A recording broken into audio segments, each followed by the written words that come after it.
Hi, everyone.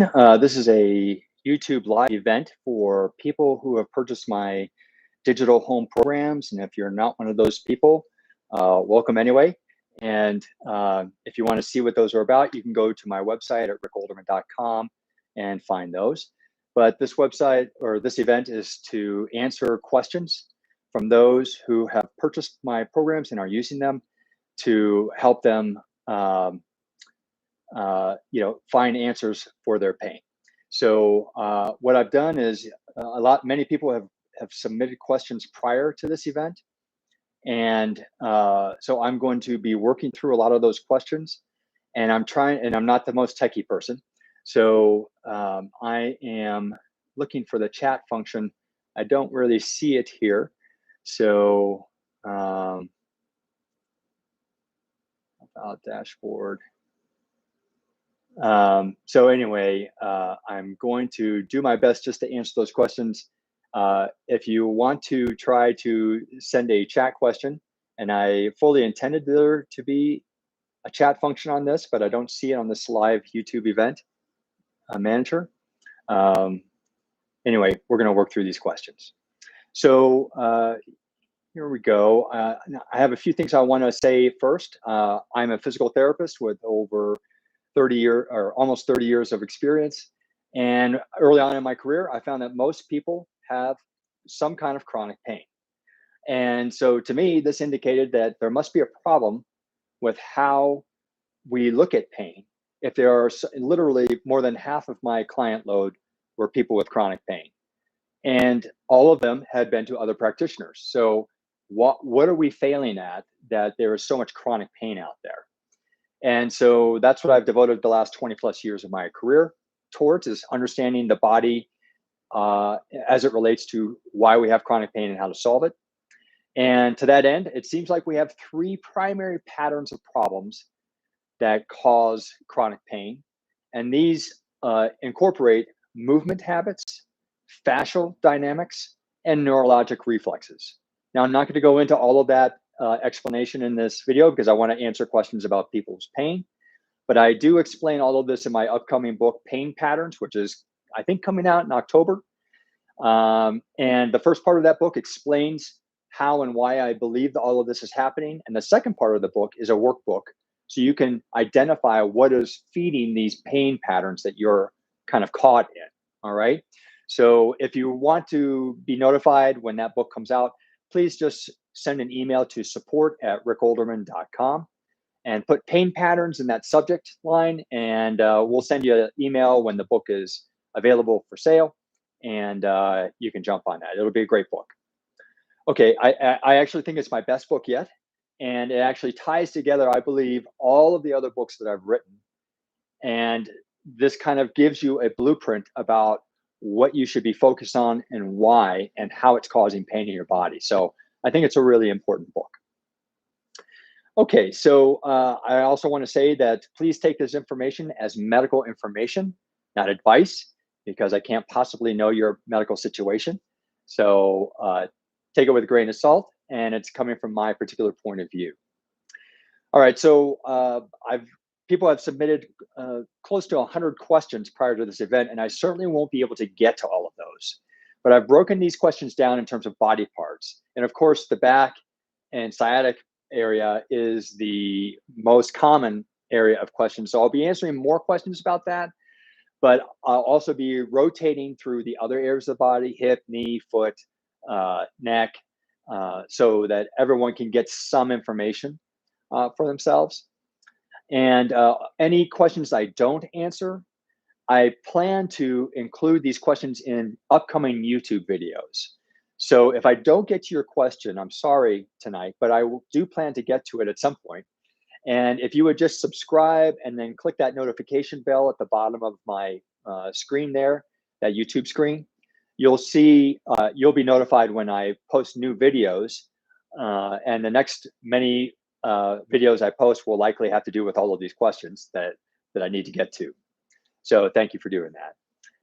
Okay, lastly, many of the questions that I've seen, and it doesn't matter what body part people have been sending me questions about, A lot of them involve feeling chronically stiff and achy. And my general recommendation for that, especially since those of you watching right now uh, have my home programs, is that chronic stiffness and achiness is often a function of chronic tension, which the somatics lessons that are included in all of your programs are really great at reducing. And if you've watched the guide that I provided with the home program, you'll see that with the somatics lessons, you should be doing lesson one twice the first day, lesson two twice the second day, and so forth until you work through all 8 lessons to find the 1 or 2 lessons that help you the most. And then continue working on those while you start fixing the biomechanical reasons for that chronic tension. So that would be my general recommendation. If achiness and stiffness are a big part of your pain, please continue focusing on the on the somatics audio lessons while you're fixing the biomechanical or habit correction issues that are causing that. And for those of you who don't know and haven't subscribed to my channel before, I've made a series of yoga influenced movement videos for people with chronic pain. And there are 3 levels to these videos, and there's 1 or 2 videos per level. So there's quite a few out there on my channel already. So if you want to try something else that's yoga-like, please look at my video and you'll see the yoga influenced movement videos. Please work through those because I created those because they're really helpful for people. So give those a shot too. And then just to let you know, I also have a playground series I've got coming up for people because I think it's really helpful if people can get out of the house and exercise outside and do things outside. And most people have some kind of playground in their area that they can go to do some nice exercise to fix some chronic pain issues. So that's upcoming on my channel. So again, please subscribe and click the notification bell so you're notified when those videos come out too. Okay, so the last thing I was going to say is about the chat function, but I have not figured that out. So we're just going to jump right into some questions here.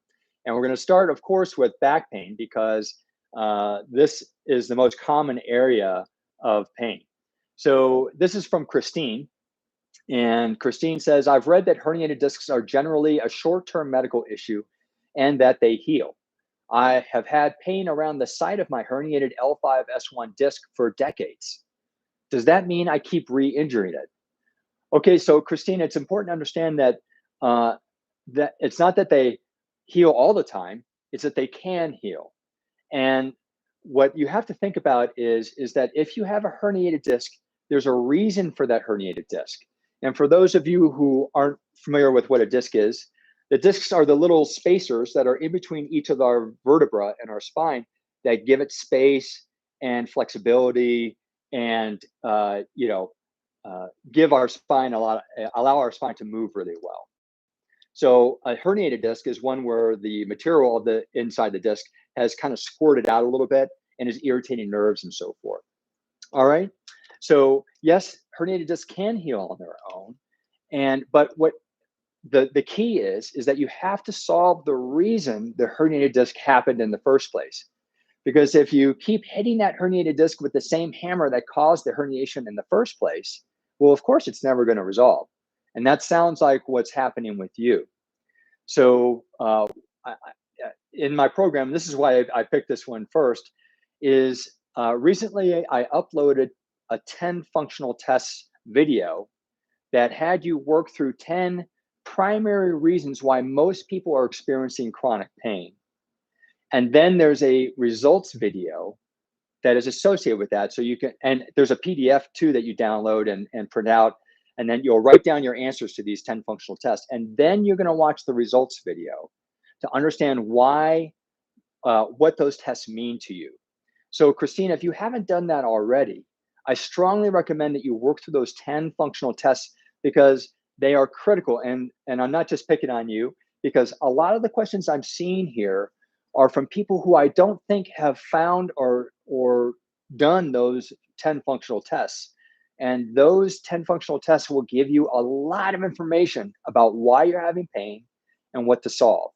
And my clue here is when you're doing the functional tests, not pay attention to not only whether you can do the test, but whether there's a difference between one side of your body and the other. This is key And this is what I find time and time again, is that people aren't paying attention to the differences in the sides of their body. Instead, they're just focused on whether they can do the test. Well, no, that's not good enough. We have to do the test symmetrically. That asymmetry that is showing up in those 10 functional tests is often the reason why you have chronic pain. And what's really interesting about the brain is that the brain has been compensating for these asymmetries for so long, it will do its best to convince you that you are perfectly symmetrical on both sides. But if your pain is at all asymmetrical, if it's on one side of your body or the other, it means that you have an imbalance in how your body is functioning. And your brain is hiding that imbalance. And these 10 functional tests will get at the core of what those imbalances likely are. So please do the test. I strongly recommend for any of you with any complaints about chronic pain that these are the tests. If someone gets a private session with me, these are the tests that I typically do with almost everybody. And so they help me hone in on where exactly the big fundamental problems are that are causing their pain that most practitioners are missing. All right. So Christine, to answer your question, does it mean that you keep re-injuring it? Yes, but really what it is, the re-injury is occurring because of how you're using your body and the lack of understanding of where the deficits are in your body that are creating asymmetries that have caused this herniated disc. Okay, so I'm gonna answer another back pain, and then we're gonna move on to a different area of the body. This is from Cynthia. And in my daily life, I find certain activities that when I do them, I get more pain. For example, bending over to change the cat litter box and lifting the cat litter to pour it in, lifting and carrying bags of groceries, vacuuming, etc. My question is, do you have a lesson on this that I might have missed, or any suggestions for specific exercises? Thanks so much.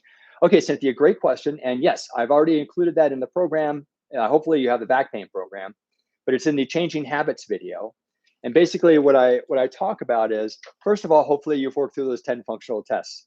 All right. And you now understand that you likely have an extension problem. All right. And for those of you who aren't sure what an extension problem is, it means that your back pain increases because of excessive arching in your low back. How can you test that? Well, that's the very first test in my 10 functional test videos. But the easy, quick and dirty way, if you just want to do it right now, is lying on the floor on your back. Does your back feel better with your knees bent or with your legs straight? 99.9% of the people out there will say that their back feels better with their knees bent, which means that your back feels better when it's flatter, which means that arching the back is a primary irritant to your back. And so my program is designed to solve the reasons the excessive arching is happening. Now, your question has a lot to do with things that you're doing around the house. And I'm going to get up and kind of show you what's going on here, is that a lot of people, when they're doing all of this bending and lifting, they're bending down and they're lifting up like this. Well, they're arching their back to lift up, all right? And they're doing that instead of using their legs. So if we used our legs, typically I recommend that people stagger their stance and bend the knee as their back is slowly flexing. And this should actually feel really good for your back. In fact, if you have an extension problem, bending and slouching the spine like this should feel really good. It will force you to have a lot of strength in your legs. And this is usually why people develop their extension problems, is because their legs have become weak. And so what they're doing is they're locking their knees, bending over like this, and then lifting back up using their back. And it's the coming back up that is hurting them, not so much bending down. So if you bend down, most people will say, oh yeah, that feels great for my back. And then they come back up and they're just like, oh, there's that pain. Well, it's because at that point, you're starting to extend your back and arch it more. So what I would say to you, Cynthia, is play around with this idea, especially when you're carrying lighter loads, to allow the lumbar spine to flex and soften a little bit and round, and learn how to use your legs to lower you down and pick you back up while your spine is relaxed like that. In my program, once your pain is diminished, you can move on to the strength and restoration phase. And in that phase, I have something called a Neanderthal lunge. And it teaches you how to do just this. And that Neanderthal lunge is designed to teach you how to do more functional activities that involve bending down and standing up. So you might want to check that one out, Cynthia. Okay, so that's my next one. I'm going to check in here and let's just see if I can see any chatting. I'm sorry, folks. I do not. Yeah. Let's see if I can. Yeah, there's no chat function listed down here. So I'm sorry. You're just going to have to listen to, you know, a monologue from me.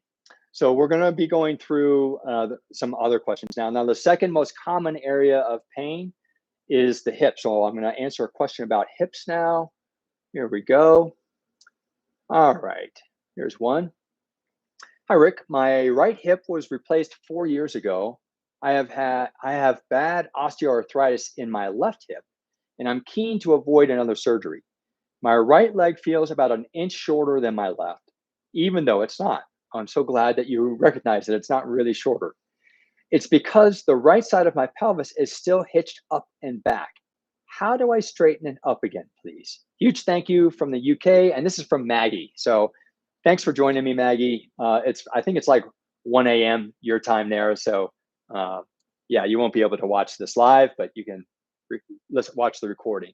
Okay, so Maggie has had a right hip replacement, and she notices that her right pelvis is higher than her left, and that causes her to feel like her right leg is shorter than her left. What happens after most injuries, in 80 to 90% of the cases when we have surgeries or injuries, what happens is the body kicks into this deeper neural pattern, and it causes the pelvis to hike up. And what it's basically trying to do is get off of that painful side. And the same muscles that hike the pelvis up attach to the rib cage and pull the rib cage down. And this creates what I call a side bending problem. And so, Maggie, you're describing a side bending problem to me. And so what happens is that because of whatever pain is happening here or tightness, the brain is more focused on getting from A to B rather than how you're getting from A to B. So what it says is, oh, there's a problem here in this hip you haven't quite resolved yet after the surgery. So I'm just going to hike this up to get off of it, and that'll allow us to get from A to B without too much pain.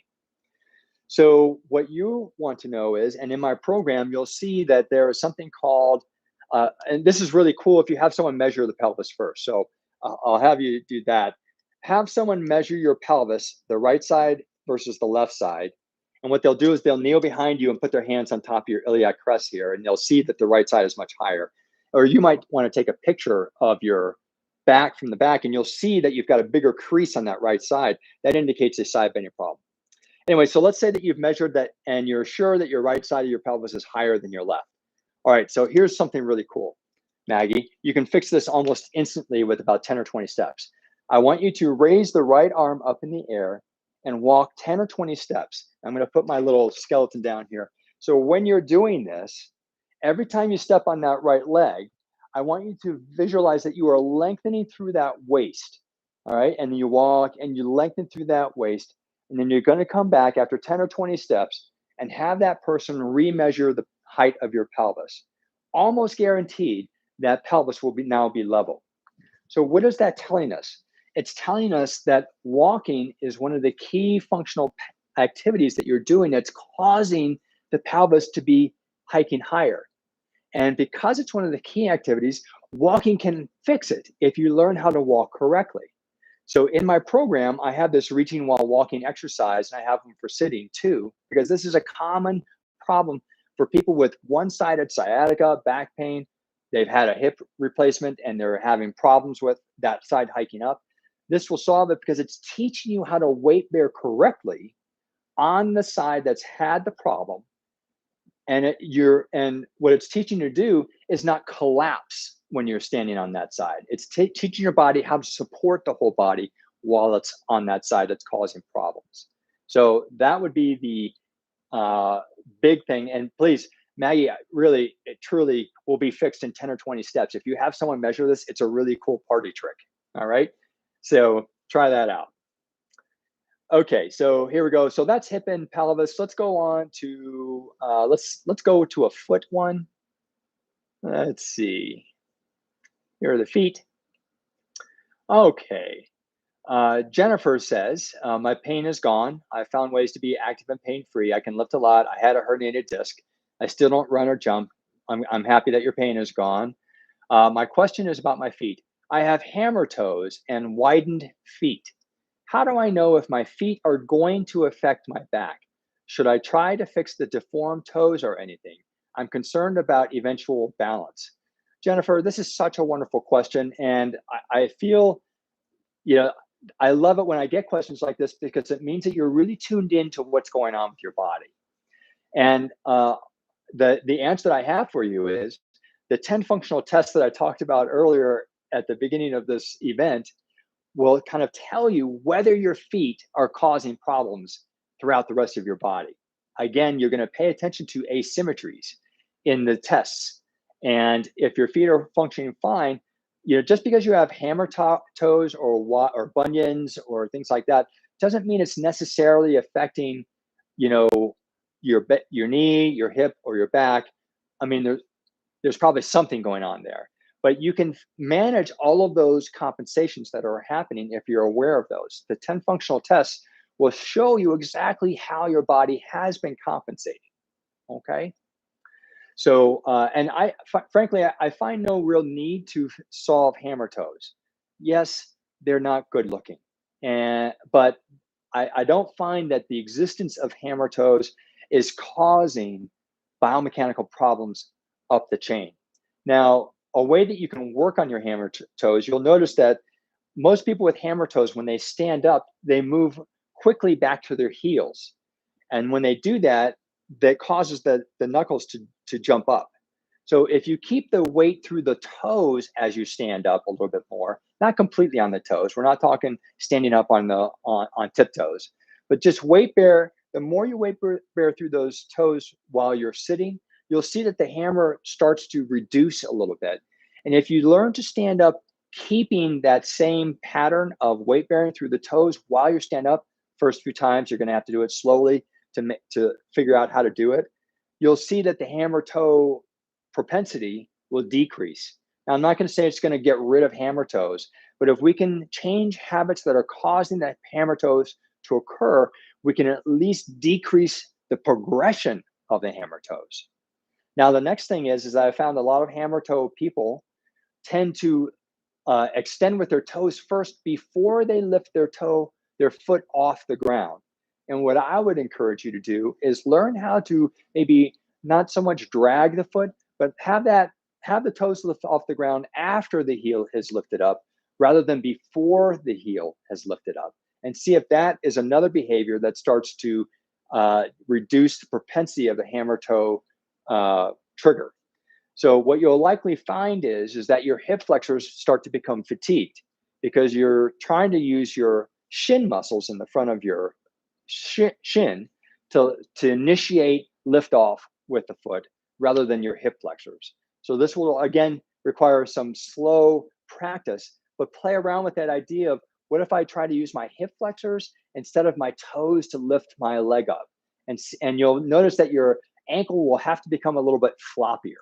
So see what that does for you. That was my general recommendation for most people with hammer toes. Okay, so that's the foot. Let's move on to a knee. Okay, so, okay, Lynette asks, I have patellar tracking occasionally when I gain a few pounds. I'm trying to lose those, she says parenthetically.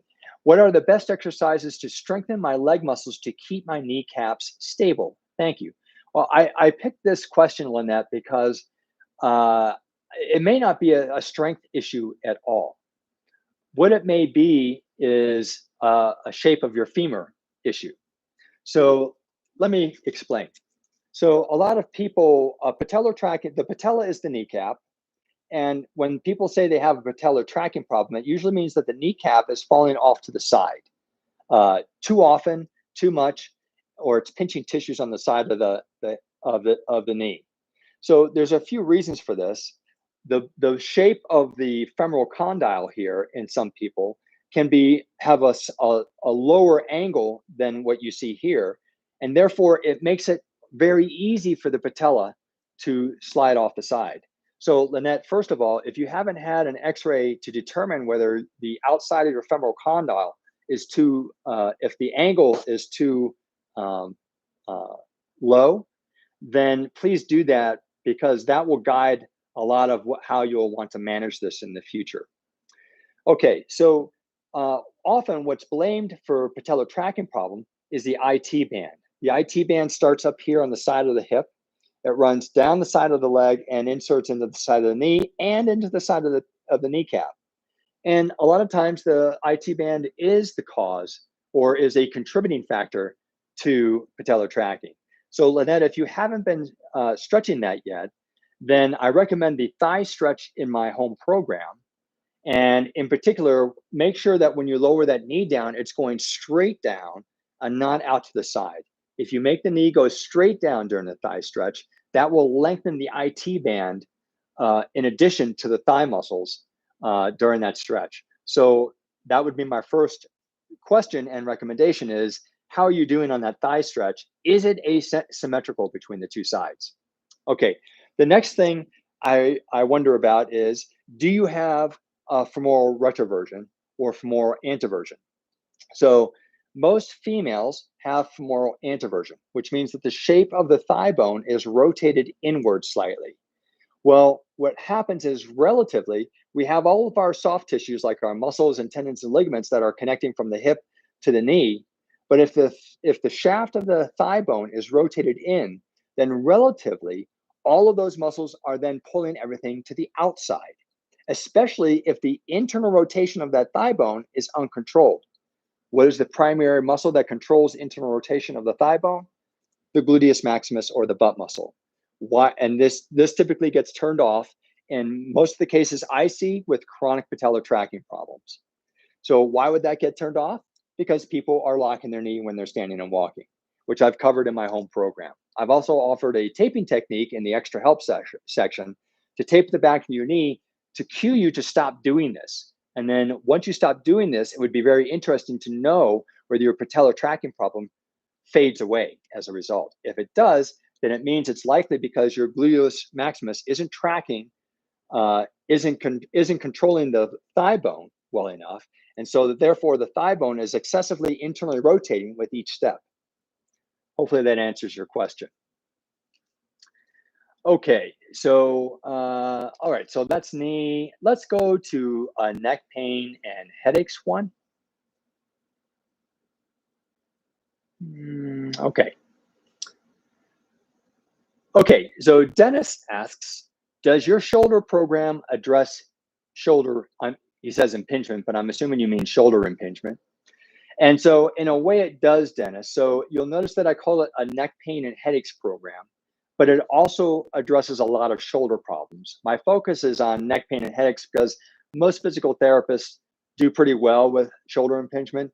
It's neck pain and headaches that they struggle with. But anyway, the reason that it can also help with impingement problems is because just as the pelvis is the center of function for the lower body system, and you'll see that the pelvis is a big, broad, flat bone like this. It has two ilium that are big, broad, flat bones. The scapula is the center of function for the upper body system. And so if there are problems with the pelvis, they feed down to the feet feed up to the pelvis, and the pelvis feeds back issues. The same goes with the scapula. They feed up into the neck and head, and they also are the foundation of upper body function. So if the foundation isn't moving correctly for the shoulder, then you'll get impingement and other types of problems in the shoulder joint. So yes, my program addresses shoulder blade issues, not specifically shoulder impingement issues, but normally when you fix the shoulder blade issues as I fix them in my program, it solves a lot of shoulder impingement issues. And if you've been to other practitioners trying to solve your shoulder impingement issues, this is probably why it's not solved, because I have found that most practitioners don't solve shoulder blade problems, which is the foundation of the whole upper body system. Okay, hopefully that answers your question. All right. All right, now let's go back to a back question. Let's see. Okay. I have had sciatic pain for the past 3 months, and the worst pain occurs when I'm actually sleeping on my right side. So I'm going to guess that your sciatic pain is on your right side, and sitting for an extended period of time, as in while driving. I have an inversion machine. That's one of those tables that turns you upside down, which seems to be helping. I just started using it. What exercises in particular would you recommend? Well, again, because this is and this is from George. So thanks, George. Because, George, this is a unilateral problem, I'm going to assume that you have a right side bending problem, which means the right side of the pelvis is higher and the right rib cage is lower. If you're not sure if you have this, then it means that you haven't done the 10 functional tests that I've put in my programs. And you should go through all of those tests, because those tests will also show you not only that you have this, but why you have this.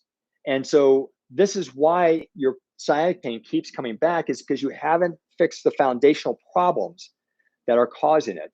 Again, George, when you go through the 10 functional tests, pay attention to the symmetry of how you're doing it. So you're going to have to go slowly, remove any distractions and interruptions, and really focus on exactly how your body is doing it. I actually have a lot of people videotape themselves doing the tests so that they can see objectively how their body is doing it from one side to another, because they've trained their brain so well to ignore these compensation patterns that they're not able to pick it up themselves. But when they watch a video, they can see it more objectively what their body's doing. So, George, my answer would be to go through those 10 functional tests and find out what is going on. Now, as I mentioned, in 80 to 90% of the cases, this right side bending pattern is due to a problem in the right leg, some older injury that you've neglected, forgotten, assumed there wasn't a problem anymore, whatever. In 10 to 20% of the cases, it's due to an older problem on the other side that you're compensating for. And so what your body has been doing is getting off this problem over here and overloading this side. And what happens is eventually this side breaks down because of the overload, because the brain knows it can't go back to the other side. It got off of that years ago because something is wrong here. And now it has no choice but to break down tissues because you keep overloading this. Those 10 functional tests will show you whether that's happening, which side of your body your problem is happening on, that's feeding the sciatic pain. The sciatic pain will go away, believe it or not, with the reach and while walking recommendation that I made earlier, but also that's just an exercise to temporarily fix it. It's not going to permanently fix it until you fix the problems that are feeding it, which my program does. Hopefully that answers your question. All right. So, so your question is, do you have a lesson on this that I might have missed or any suggestions? Yes. So the reaching while walking, pay specific attention to the 10 functional tests. Please, guys, I've also created a Fixing You Method guide. And I've also found that a lot of people who are stumped with what they should be doing with their programs have not watched the guide that I put in the programs that shows what is in the program, where it is, and when and how to engage it. So if you haven't watched those videos, and I've also created it in PDF form so you can download it on your computer, please watch that guide to see what is in the program and how to use it. Most of these questions could be answered if those were being done and the 10 functional tests video was done too. So, but anyway, George, what I found is that with sciatic pain, you not only want to fix the asymmetry of how your body's using. I've also found, strangely enough, that thigh muscle tightness is a big cause of a lot of sciatic pain. And what happens is that the thigh muscles become asymmetrically tight. Usually they're tighter on the side where there's sciatic pain. And so what happens is that ends up changing the orientation of the pelvis. It creates a rotational torque through the pelvis that then contributes to this side bending problem. It also causes SI joint pain and a whole host of other problems. It's very interesting because I just recently put a video on YouTube for QL spasms. And the QL is a muscle that runs from the ilium to the rib cage and inserts into all the vertebrae. And one of the person commented that whoever their teacher was said that it's impossible for a lower body muscle to change pelvic orientation. But I didn't want to disagree with them, in that video, because I'm not about creating animosity or fighting or anything like that. But I have often seen, in the case of one pelvis being higher than the other, if we lengthen the thigh muscle, it levels the pelvis out. So that's proof that yes, lower body muscles do affect the orientation of the pelvis. Okay, let's see. Let's go for another back one since we're here. All right. So, this is a good one. Paula asks, do your recommended exercises need to be modified for someone with scoliosis? So this is a great question, Paula, and this is because there's a lot of misunderstanding about scoliosis. So there are two types of scoliosis: a congenital scoliosis that you're born with, and a functional scoliosis. Scoliosis is the medical term for a lateral curve in your spine.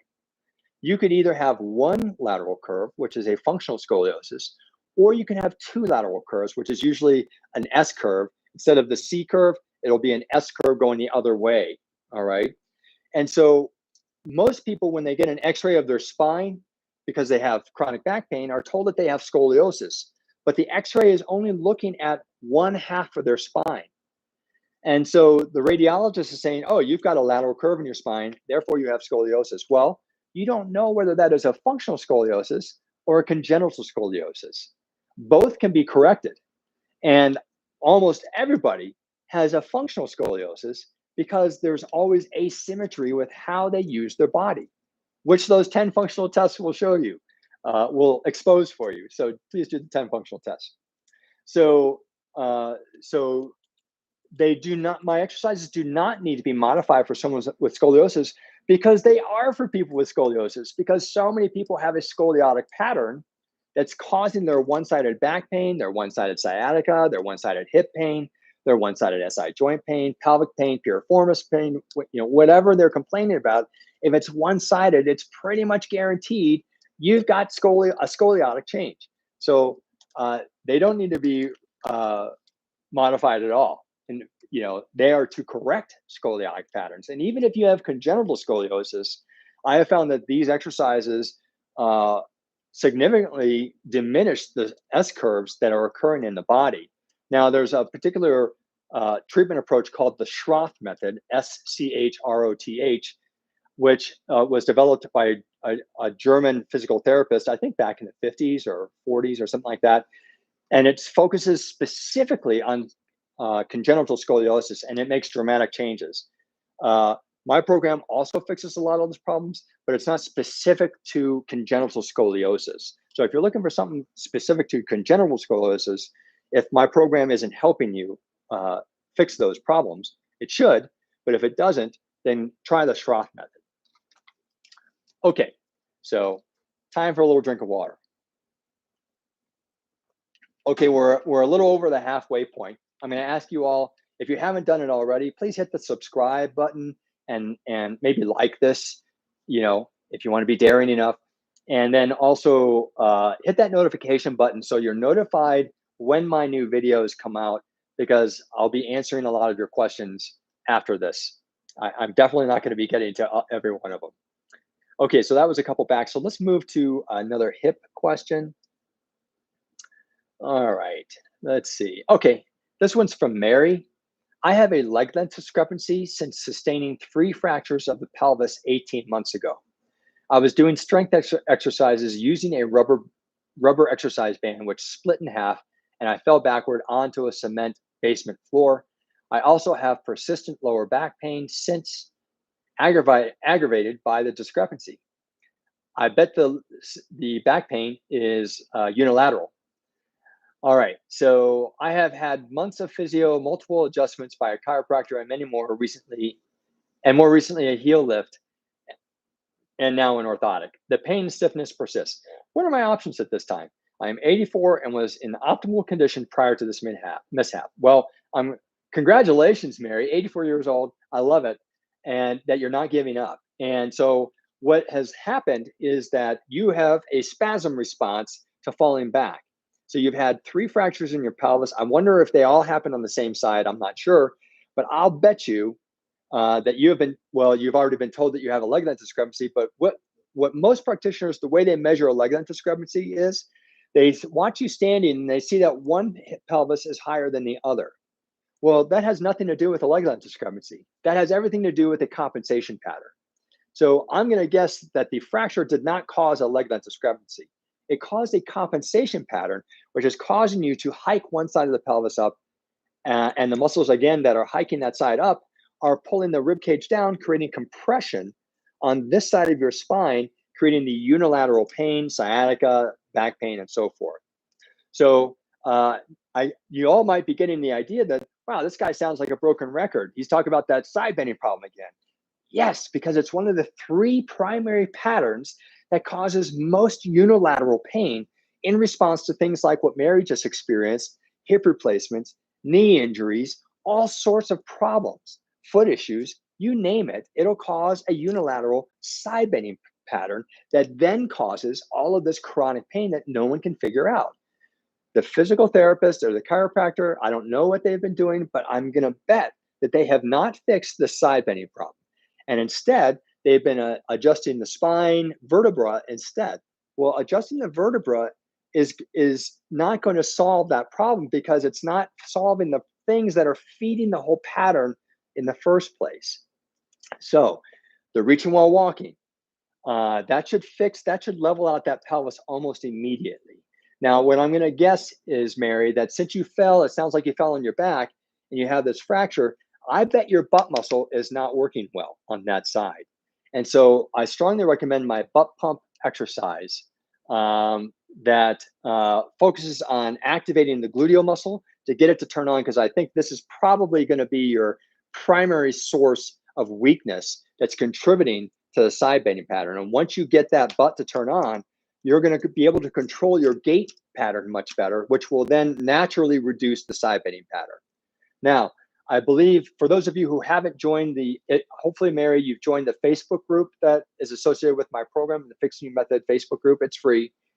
And a while ago, I posted a level 1 and level 2 butt strengthening exercise because some people found that the exercise that I have in my program is too difficult, or they have too many other conditions that prevent them from doing that. And so the level 1 version of that is easier for them to start with.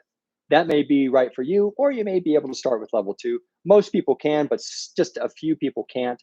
So if you haven't joined the Facebook group, go ahead and join that and search for the level 1 and level 2 butt strengthening program.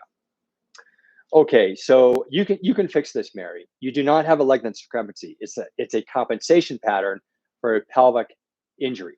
All right, you can fix this because all it is things have gotten turned off, other things have gone into spasm, and this is what's likely causing your problem.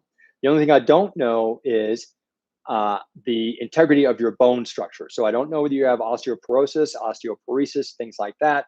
So you should still be able to do the butt strengthening exercise, but I would please run it by your medical practitioner first to make sure that there's no jeopardy of doing that. And in fact, you can take the video of my program and take it into your practitioner and say, hey, can you make sure I'm doing this correctly? Because I'll bet that you won't be, because your brain has turned off its signals to the butt and it's no longer connected well.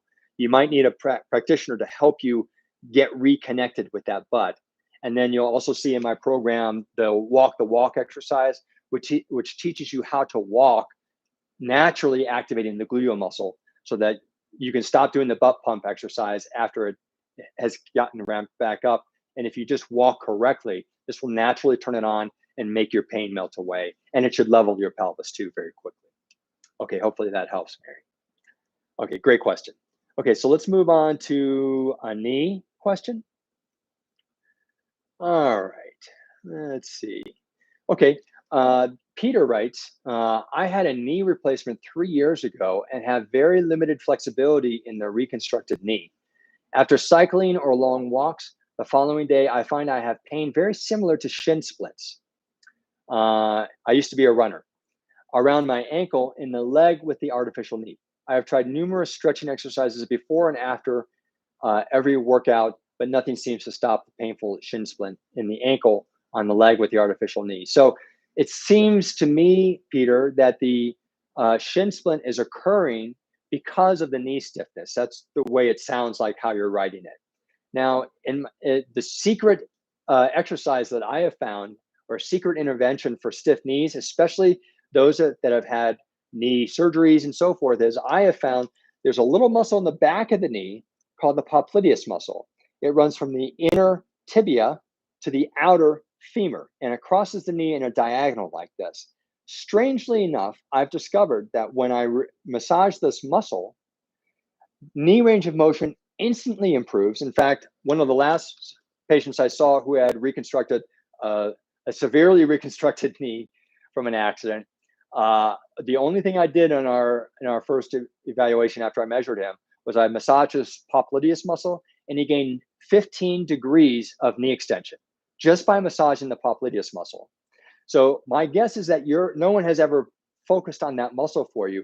And when that popliteus muscle is caught in spasm, you can see because it runs in a diagonal like this, it's like a rag. And when you twist a rag, your fists go together and approximate, and that's what's happened to your knee joint. The more that popliteus muscle has contracted, the more it has caused the knee joint to have excessive contact.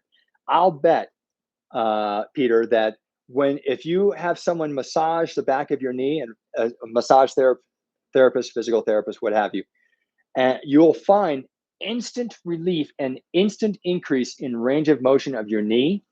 And then I bet when that is occurring, that you will find that your shin splints will likely go away too, because you no longer have to over recruit the foot to help bend your knee.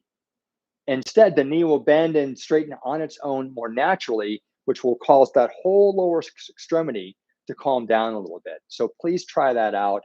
And then the reason that's happening often is because A, no one's addressed it during rehab. And then B, you may be trying to lock your knee while you're walking. And I have a taping technique to get you to stop doing that in the extra help video in my program. So please try that taping technique to reduce that knee extension stress, because when you try, if the popliteus muscle is in spasm, which it likely is, and you try to extend your knee, it's one of the things that is guarding against that spasm. So if it's in spasm and you're even trying to lock the knee, even if you don't have full knee extension, the fact that you're trying to get full extension while that is in spasm is re-irritating the spasm. It's like if I had that rag again and I was wringing it like this, and someone kept trying to make me pull that apart. Well, all that's going to do is cause more tension, right, in the rag. So that's what's happening when you're trying to extend your knee. So get the popliteus release. That's also in that extra help section. Hopefully you got the knee program. And then also we'll try that knee taping recommendation in that too. Hopefully that will take it away. Oh, and by the way, Peter, do the 10 functional tests, because likely if you're having this much problem just from that knee, it's probably already feeding into your hip, back, pelvis, and other areas of your body that you're unaware of. So please nip all those problems in the bud. Do those 10 functional tests, level out your body, remove the asymmetries, and that'll ensure that you don't run into something like everyone else is asking about, for instance, sciatic pain, SI joint pain, one-sided back pain, hip pain, all sorts of things like that. Okay, so that was Peter's knee question.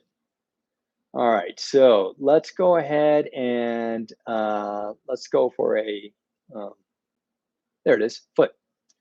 All right, this is from Tim. Tim, about 2 years ago, I discovered my right calf was much weaker than my left calf. I had been doing 2 leg calf raises regularly, but found that I could easily raise my body weight with my left calf, but could barely get my right heel off the ground. I have tried to even them out, but with limited success. I am wondering if this imbalance could be contributing or causing my hip pain. Absolutely. So great question, Tim. So again, I'm going to bet that it's not only your calf that's weak on that right side.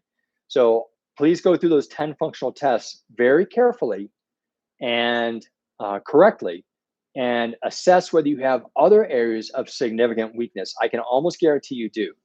Now, because this is unknown to you, it makes me wonder if you have had a back issue in the past or a sciatic issue in the past that has maybe affected the nerve roots feeding your lower body.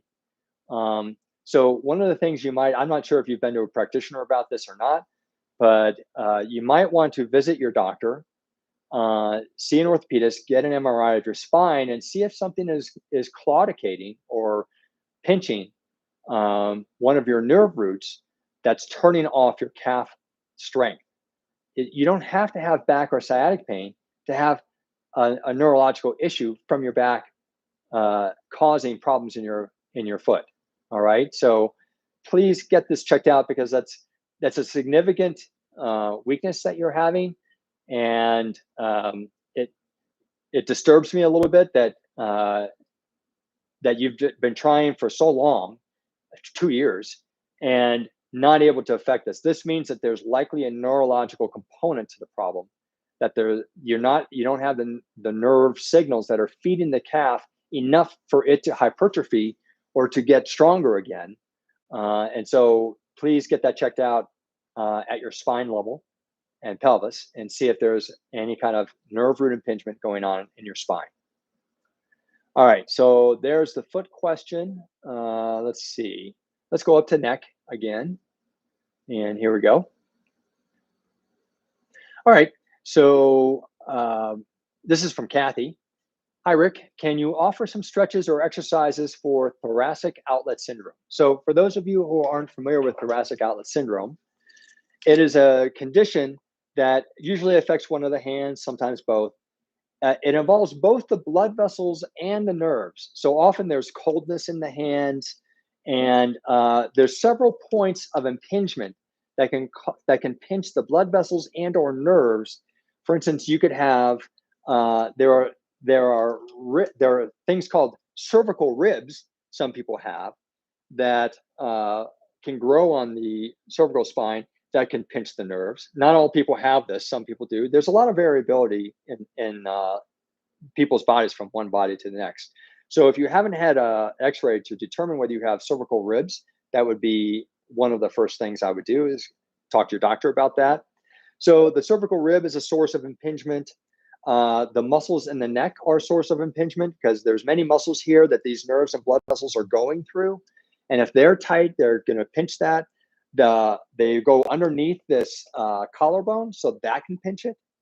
They go underneath this pectoralis muscle minor here that runs from the chest to the scapula here, so that can pinch it. There are areas at the elbow that can pinch the stuff. So there's a whole big area, lots of points of potential pinching. But I'm guessing, Kathy, that you've probably been through all of this and had someone work on all of this, and you're still having problems. So this leads me to the idea that you may have a scapular problem, because if the scapula is sitting too low, I mean, just look at this. If the scapula is sitting lower, it's going to cause strain to all of these tissues by virtue of it sitting lower. And if the scapula is sitting lower, my program, teaches you how to fix that. I have actually a taping technique in my program that immediately corrects the scapula. Well, I would be curious to know whether that immediately changes the thoracic outlet syndrome for you. Now, the other way, and this is now I'm going to connect the lower body issues with the upper body issues, okay? So the shoulder blade, the most common problem with the shoulder blade is that it's resting too low. Often this is due to a postural pattern. For instance, Kathy, if you were a dancer involved in gymnastics, a swimmer, if you were a yoga or Pilates practitioner, a lot of those disciplines they have the aesthetic idea that we want to create a long neck. And in order to create a long neck, because a lot of bad habits have come from dance, where a lot of dancers try to create this long neck because it makes them look pretty, and it makes it look like they have good posture. But in order to create a long neck, what they are doing is actually depressing the shoulder blade, which then causes all of this chronic problem in the cervical, headache, shoulder, and so forth. Maybe you have this history. If you do, this is likely why you have this problem, is because you have learned to adopt a posture strategy that uses your shoulder blades to create posture rather than creating posture using your core.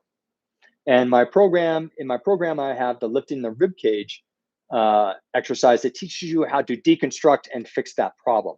It's a massive problem that causes a lot of chronic neck pain and headaches. So that could be the issue. But also, if it's a unilateral side, because the shoulder blade rests on the rib cage, if the rib cage is resting lower, for instance, with a side bending problem, then that is then going to stress the tissues from that attaching from the rib cage to the neck and head. So again, going back to the side bending problem, the pelvis is higher, the rib cage is lower, and then that sets up the scapula for failure. Now, this pattern can be due to problems anywhere in that lower body system: foot, knee, hip, what have you. So if you have an older history on the same side as that thoracic outlet syndrome of unilateral back pain, sciatic pain, hip, knee, foot issues, then it could be that those older issues, for these reasons, are feeding the thoracic outlet syndrome. All right. So you can try the taping technique that I have in my program to tape the scapula in a better position while you're fixing these older problems. Again, how will you know if you have these problems? Go to my 10 functional tests that I included in my program, and I have all the tests to determine whether you have a side bending problem. I think I even have one. It's called the armpit test that will show you whether your thoracic outlet syndrome is due to a depressed shoulder or not. So try that out. Hopefully that helps. And then my program, all the exercises in there are designed to fix this. However, you may want to tape the scapula if that's the source of your thoracic outlet syndrome. You may want to tape that while you're fixing all of these other problems. Okay, it's getting close. We have time for one more question. I'll go back to the back questions. And again, folks, I'm so sorry. I was not able to figure out the chat function on this. So I'm really sad because I was hoping to interact with you all, but this is the best I could do. I'm just not technologically proficient. And I didn't see, in all the videos I watched about how to do this, I saw chat functions appear, but on this window, I'm not seeing that. So again, my apologies. So, and while I'm saying it, please subscribe and hit the notification button if you want to see future YouTube videos from me about all your questions in the future, or other things too. Like I said, I'm about to release that playground workout routine, and I've created that yoga influenced program for people with chronic pain to help them do other exercise that might help relieve their pain. Okay, so here we go. One more question. Let's look for the back.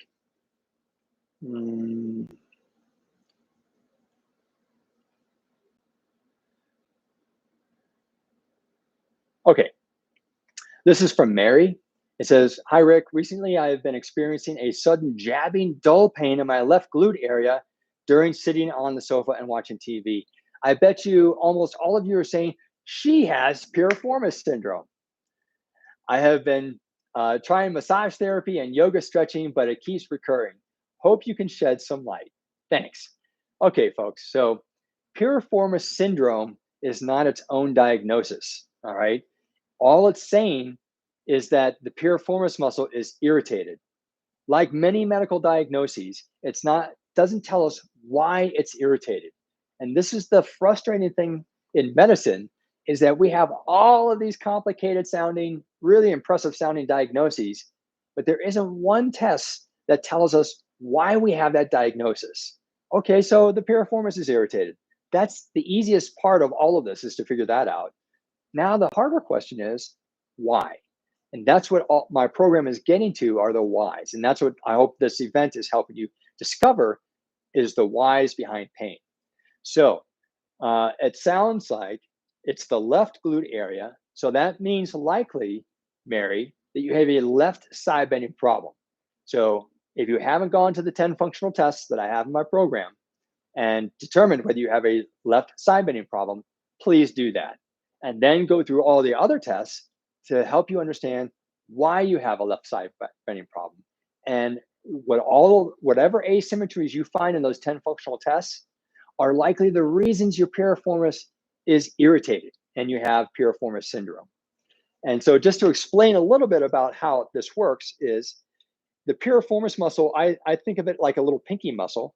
It runs from the sacrum to the hip bone here, all right? And we have several little pinky muscles, obturators, gemellus, piriformis syndrome, and so forth. Now, the reason the piriformis syndrome is particularly a problem is because the sciatic nerve in 30% of the population pierces the piriformis muscle. And so if that's getting too tight, it will then pinch that sciatic nerve. But if you've ever seen a cadaver, I'm guessing most of you haven't, but you'll see on a cadaver that this little thing is very, very tiny. And the sciatic nerve is, even if it's not piercing it, the sciatic nerve running underneath there, it is like this really tight rubber band running right over the sciatic nerve roots. So even if it's, not piercing it, if it's running underneath it, any problem with the piriformis will start to impinge the sciatic nerve and cause all this kind of piriformis pain, leg pain, and so forth.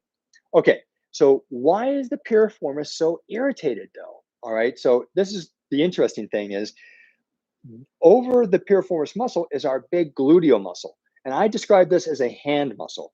It attaches from the sacrum to the hip bone too, and is the primary controller of our hip joint, all right?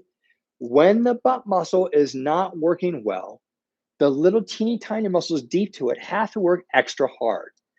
In most cases, almost all cases of piriformis syndrome that I've seen, it's because the gluteal muscle is not working correctly. Why isn't it working correctly? Let's take our why questions even further. Usually it's because of a gait issue, how you're walking. What would be the gait issue that would turn off the gluteal muscle? It is locking the knee when you walk. That's why in my program, I have a walking recommendation in every lower body program, back, hip, knee, foot, because it's walking correctly is central to fixing so many lower body system problems. So my recommendation to you, Mary, would be to please do those 10 functional tests slowly and make sure you're doing them correctly. And then you'll fix all the asymmetries that you have found in there. And then when you do my home program, you'll probably start to notice, oh, wow, I didn't notice that my thigh was tighter on my left side than my right side. Oh, I didn't notice that my left knee seems to be locking more than my right side now that I've started taping the backs of my knees to stop me from locking my legs. That taping technique, again, is found in the extra help video. Oh, I didn't notice that my popliteus was so irritated. Again, that's in the extra help video. Oh, I should change how I'm standing up and sitting down so I stop locking my knees. That's in the changing habits video. So while a lot of people ask for exercises to fix this, that, or the other, know that the reasons your muscles are getting tight or weak is because of how you're using your body. This is why I have the habits correction stuff and the taping recommendations in my program, is so that you fix how you're using your body so that it fixes the tight or weak muscles too. Hopefully that makes sense. Okay, so our hour is up. I had a great time doing this, and I hope you did too. I hope you all learned something. I will be answering as many questions as I can that have been submitted. And if you have hit that subscription and notification button, you'll be getting those videos. But guys, I have created tons of videos that take you through the tests that I'm describing in here and the recommendations I'm describing in here. So please peruse the videos that I've already created on YouTube, because likely a lot of these will already answer a lot of your questions anyway and help you move forward. But my program has, I believe, the answers for you in there. It's just a matter of you testing yourself to understand what the problems are you should be focusing on. All right. Okay. Well, thanks for being here.